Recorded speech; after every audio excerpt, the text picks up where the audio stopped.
میرا سوال مردوں کی 4 شادیوں سے متعلق ہے۔ دین اسلام آخرت تک رہنمائی اور ہدایت کے لیے ہے۔ میں دیکھتا ہوں کہ آج کل کے معاشرے پہ، خاص کر مغربی ممالک میں، وومن رائٹس اور جینڈر ایکویلٹی اور یہ ساری باتیں بہت زیادہ کہی جاتی ہیں۔ تو اس سینیریو میں یہ 4 شادیوں والا معاملہ بہت مشکل لگتا ہے، کسی کو جسٹیفائی کرنا، کنونس کرنا۔ تو کہیں ایسا تو نہیں تھا گاندھی صاحب کہ یہ ہدایت صرف ایک خاص دور کے لیے تھی، یا اگر ابھی بھی ہے تو گورنمنٹ یا حکومت اس معاملے میں کچھ قانون سازی کر سکتی ہے؟ شکریہ سر۔ میرے بھائی، نہ یہ کوئی ہدایت تھی، نہ کوئی حکم تھا، نہ ہماری شریعت کا کوئی تقاضا ہے۔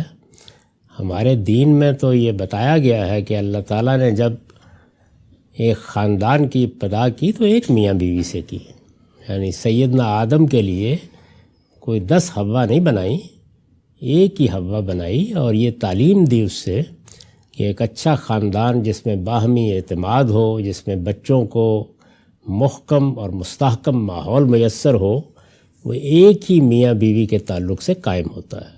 یعنی جو اعتماد کی فضا، جو رشتوں کا احترام، جو باہمی حقوق و فرائض کی صحیح تقسیم ہے، وہ ایسے ہی ہو سکتی ہے۔ تو اس کی تعلیم دی گئی ہم کو، لیکن اللہ تعالیٰ نے انسان کے حالات کی رعایت کرتے ہوئے یہ پابندی نہیں لگا دی۔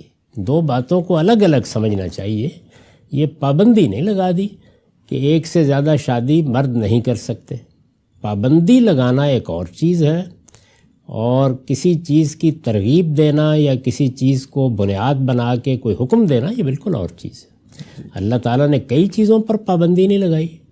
اب مثال کے طور پر دیکھیے نا کہ یہ ہماری موجودہ سڑکیں اور ٹریفک وجود میں آنے سے پہلے کوئی دائیں بائیں چلنے پر پابندی تو نہیں تھی نا، جدھر آپ چاہے چلے جائیں۔ جی، آپ نے اپنی گڈ آگے بڑھا دی، دوسرے نے اپنا تانگا آگے بڑھا دیا، جی، تو کوئی فرق نہیں پڑتا تھا، دائیں سے گزر گئے، بائیں سے گزر گئے۔ لیکن حالات میں تبدیلی آئی تو پھر ہم نے ٹریفک کے قوانین بنا دیے۔ تو پابندی نہ لگانا یہ اصل بات ہے۔ یعنی اللہ تعالیٰ نے لوگوں کو ایک ہی میاں بیوی سے خاندان کی ابتدا کی تعلیم دی، یہی چیز فطرت کا تقاضا ہے، یہی اس کا حسن ہے، لیکن پابندی نہیں لگائی۔ تو چنانچہ لوگ اپنی ضرورتوں کے تحت مختلف معاشروں میں ایک سے زیادہ شادیاں کرتے رہے، یعنی نہیں بھی کرتے رہے، کرتے بھی رہے۔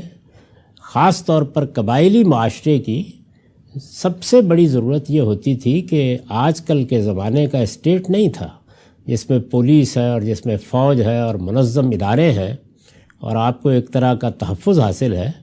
لوگوں کو اپنے گھر بار، اپنی عزت آبرو کی حفاظت خود کرنا پڑتی تھی۔ تو اس میں ان کی یہ خواہش ہوتی تھی کہ ان کے ہاں زیادہ سے زیادہ اولاد ہو۔ یعنی کسی آدمی کی صرف ثروت یہ نہیں تھی کہ اس پر مال کتنا ہے، اس کی قوت کا اس پر بھی انحصار تھا کہ اس کے دائیں بائیں کھڑے ہونے کے لیے اس کے بھائی کتنے ہیں، اس کے بیٹے کتنے ہیں۔ اس کے بغیر لوگ اپنی عزت آبرو تک کی حفاظت نہیں کر سکتے تھے۔ تو اس میں لوگ زیادہ شادیاں کرتے تھے، اور قبائلی معاشروں میں عام طور پر شادیاں 3 4 5 5 10 ہو جاتی تھیں لوگوں کی، اور مقصد یہی ہوتا تھا کہ زیادہ تعداد میں بچے ہوں، ہمارے دائیں بائیں کھڑے ہوں۔ اس میں ظاہر ہے کہ جب ایک اجازت ہوتی ہے تو لوگ اس کو غلط استعمال بھی کرتے ہیں۔ تو اصل بات یہ ہے، قرآن مجید میں یہ معاملہ جہاں زیر بحث آیا ہے سورہ نساء میں، وہاں تو یہ زیر بحث ہی نہیں ہے کہ ایک شادی کرنی ہے 2 کرنی ہے۔ وہاں مسئلہ یہ زیر بحث ہے کہ جنگ احد میں بہت سے لوگ شہید ہو گئے ہیں، ان کی بیوائیں ہیں، ان کے یتیم بچے ہیں۔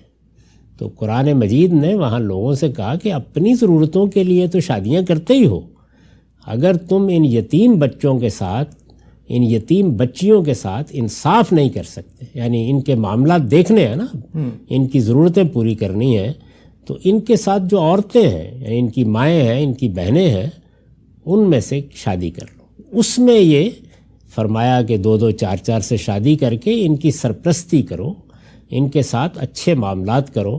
اس میں بھی واضح طور پر یہ کہہ دیا کہ لیکن اب یہ بڑی ذمہ داری کی بات ہے، اس لیے اگر انصاف نہیں کر سکو گے تو پھر معاف کر دو، وہیں ایک ہی میں رہنے دو۔ یعنی یہ بات ہے جو قرآن مجید میں کہی ہے، نہ اس کا کوئی زیادہ شادیوں سے تعلق ہے، نہ اس کی اجازت دینے سے تعلق ہے، نہ 4 شادیوں کی ہدایت کرنے سے تعلق ہے. ایک رواج تھا، اس سے فائدہ اٹھانے کی ترغیب دی یتیموں کی مصلحت کے پیش نظر. ٹھیک ہے سر. تو یہ حقیقت ہے.